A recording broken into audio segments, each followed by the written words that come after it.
He's been calling it Game 7. That's the atmosphere of what tonight feels like here at Eldridge Park. We'll call it Game 3 tonight between the Harwich Mariners and the Orleans Firebirds. The winner tonight will advance to the Eastern Division Championship, take on the Chatham Anglers. That series would start tomorrow. It's the Coach's Corner right here on the Firebirds Extra pregame show. Kevin Fitzgerald here with you, along with manager Kelly Nicholson. And Coach, a 4-3 comeback victory in Game 2. We saw dominant pitching from Bobby Pointer and Matthew Troop yesterday.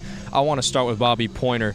His breaking pitch was working yesterday. 7 strong innings. Is that the best you've seen from him and his breaking stuff all season long last night? Yeah, no doubt, Fitzy. It was 7 innings. He told us after his previous start, he goes, I'll give you 7 in the first round of the playoffs. And it was 7 innings. It was 73 pitches. His breaking stuff was really good command. He didn't have a lot of strikeouts. I think it was 1 walk and 3 strikeouts. And even the 1 walk, I think he kind of pitched around Hap a little bit.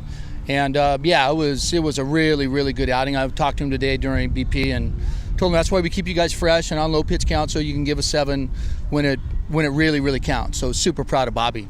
That decisive insurance run in the 8th inning was an RBI based off of Will Fulmer that made it a 4-1 game. It was a 4-3 victory, so you had a little extra space to work with in those final 2 innings. Will has a handful of hits already throughout the first couple games in the playoffs. This second half of the season has been a renaissance for him after the injury. Did you expect a temporary player at the beginning of the season like Will to have such an impact that he's had, the Montevallo second baseman, at this juncture in the season? Well, we knew he could hit. He's always hit, and guys that can hit can hit. And you could see that early on, and it was disappointing when he got injured, and it was encouraging when he decided not to go home and stay. Tells you a lot about Will Fulmer.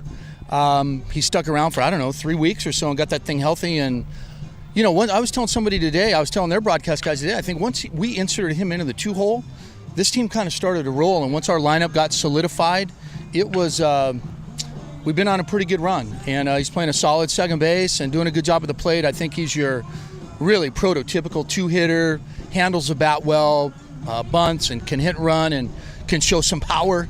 And so it's been great. You can't be happier for kids like that. He had the RBI base hit yesterday in Game 2. The Firebirds took Game 2. We're back here at Eldridge Park, right here in Orleans. It's the decisive Game 3. The winner of tonight's game will take on the Chatham Anglers. That series starting tomorrow night. It's manager Kelly Nicholson here with us on the Firebirds Extra pregame show. So I'm curious today, Jared Miller, the left-hander out of Vanderbilt, gets the start for you guys.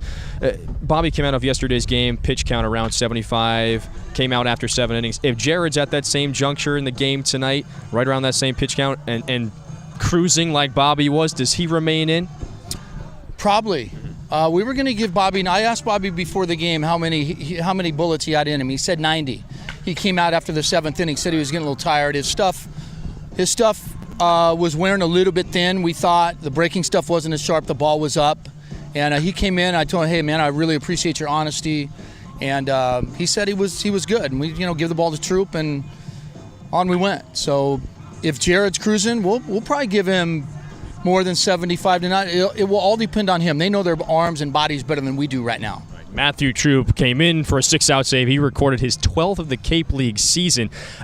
He threw about 40, 50 pitches yesterday. I got to ask, is he going to be available if there is a save situation tonight? He won't. He threw 50. We're not going to do that. Hey, we want to win in the worst way, but we're not going to win by risk of injuring an arm. So we're not going to do that.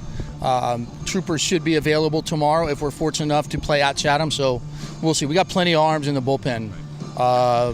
As Sporzy says, it's a full house down there in the full house in the pen tonight.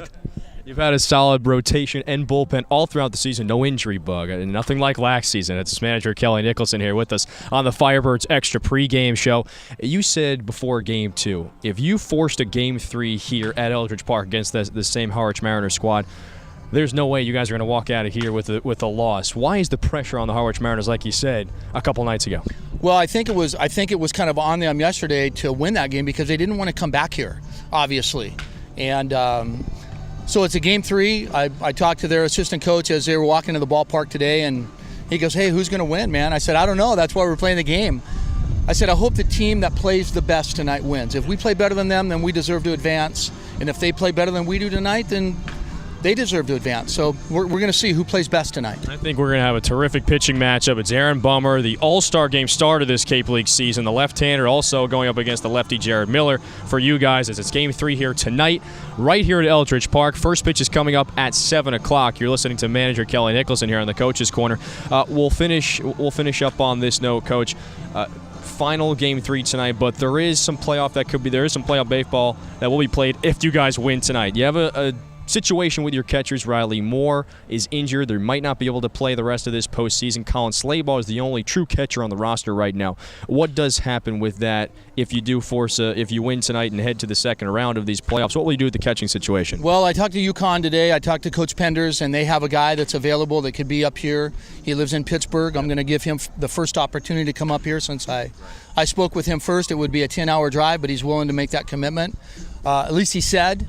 And if not, there's a catcher from the University of Rhode Island that lives in Massachusetts, and I was just honest and upfront with him. I told him that I offered it to the UConn kid first. If he declines, then we'll bring him in. Like I said, he lives in Mass, and his parents were actually coming up to the Cape this weekend. So that could be, kill two birds in one stone. Game 7. All right, I'll have to call it Game 3, Coach. It's going to be right here at Eldridge Park.